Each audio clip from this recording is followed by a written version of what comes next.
Hi, Danny Lennon here. Hope you are all very well. Really enjoyed the celebration of the Cup. Final presentation on Sunday evening there. Enjoyed the friendly atmosphere and the laughs that we have together, and going over the good times. And with a lot of hard work and a lot of belief, we look to reach those heights again.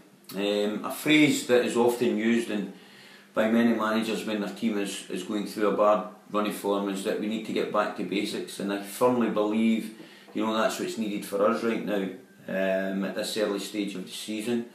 We've got to take greater care in the simple and basic elements of our game, and there's been basic uncharacteristic errors that have cost us and cost us to concede goals and lose games in almost every game this season. Whether it be a short pass back, conceding a needless free kick, not dealing with that, not tracking runners.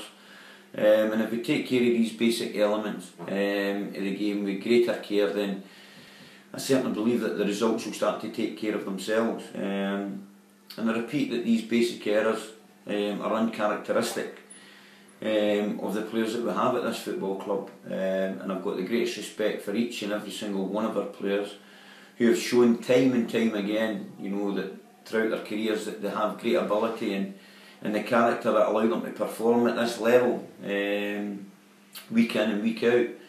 And we've got players here that have represented their country. We've got players here that have won silverware and won awards right throughout their career, and the only missing element for us at this football club is confidence.